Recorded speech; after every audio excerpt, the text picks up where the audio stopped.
Okay, Mr. Dean, I will tree my swing here. I'm on a short par 4. It's about 330. So instead of a driver, I'll hit an iron. I'll just hit 3 approach shots here. 1, 2, 3. I'm gonna try to get to about 140 out. That way I've got a reasonable approach shot distance. The line or the pin's right behind those evergreens, but the line is just, about right here. You want to aim just left of them.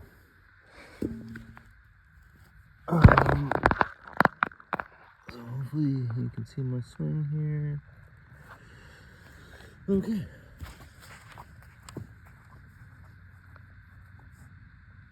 The fairway has been punched, so I'm gonna fluff them too.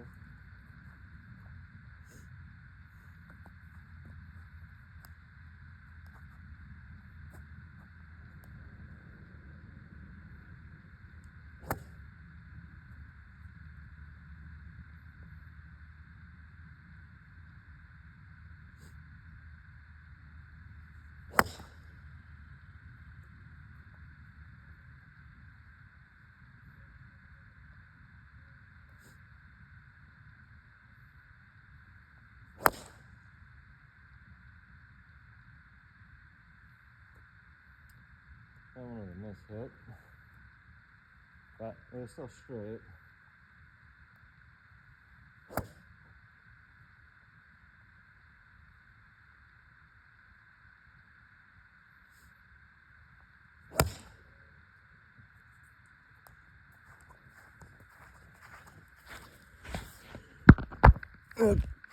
Okay.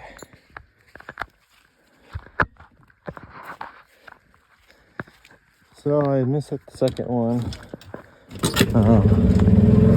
But the nice thing about this grip, not so much the swing really,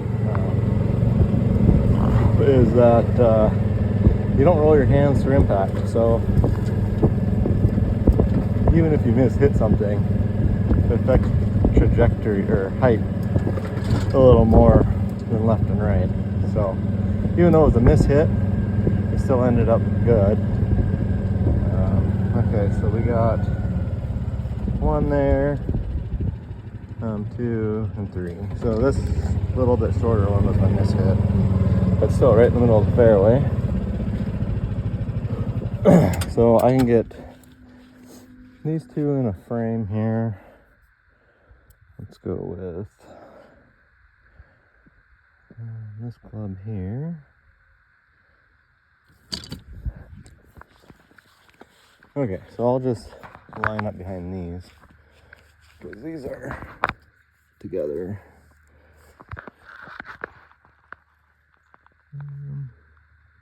Okay, the pin's about 145 from this ball, and maybe 138 or something from the next ball. So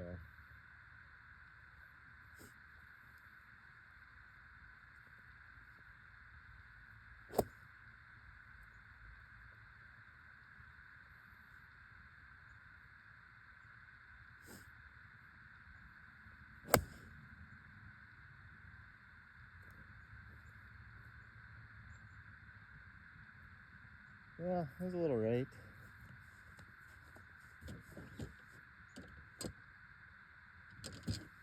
But not bad. This one's in a hole.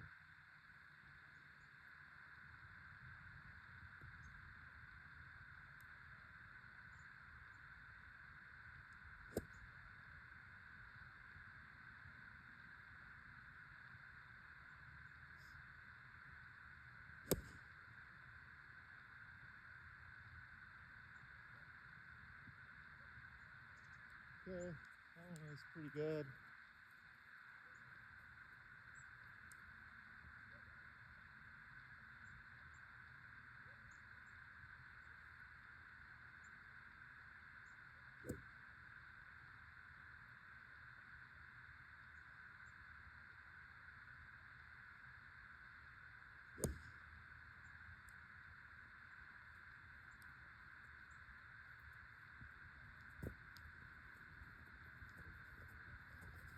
Okay, that one was pretty good.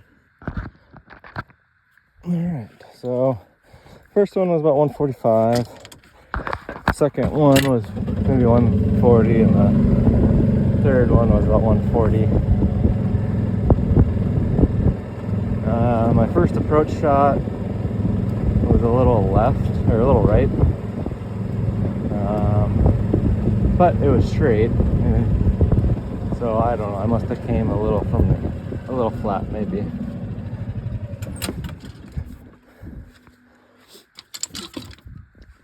So here's my first ball. I don't know, that's like a 20 footer maybe.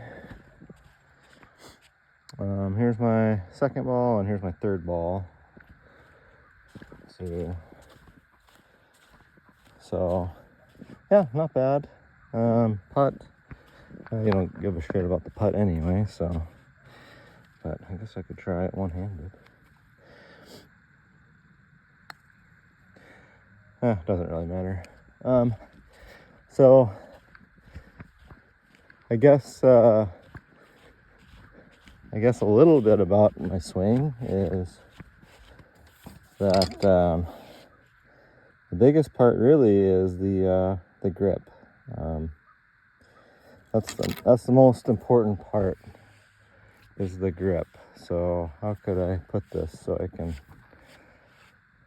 talk? Oh, I don't know. Let's just do something like this. I don't have a spot pad, the fancy stuff.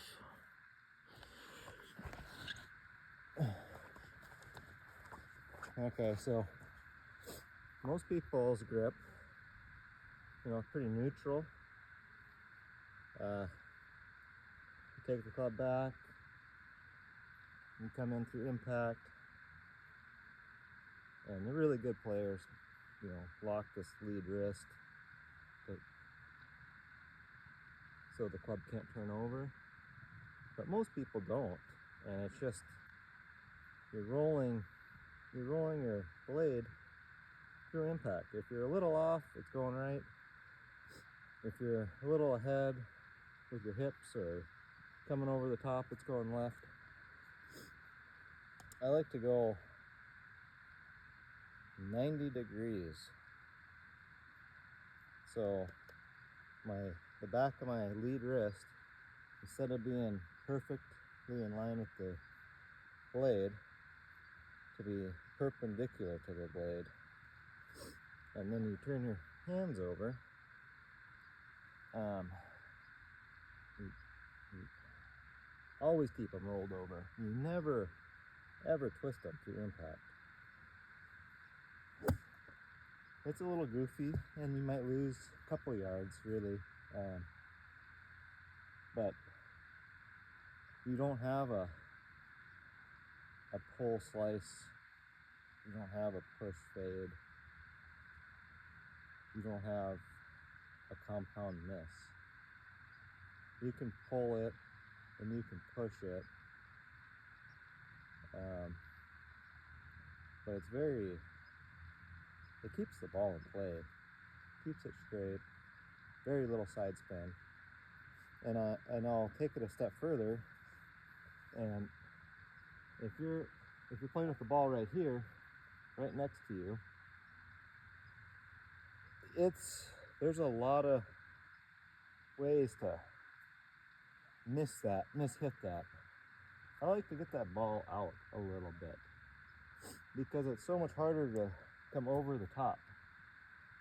And if you do, it's not as severe because I also recommend flattening your lie angle. Everything's so upright these days. 2-3 degrees, standard has changed. Back in the 50s, things were 2 or 3 degrees flatter just as a standard. And then the great ball strikers of the time flattened it even more. They really wanted, if they were a conventional swinger, they really wanted to get those hands, have that club head whip over But anyway, that's enough about me.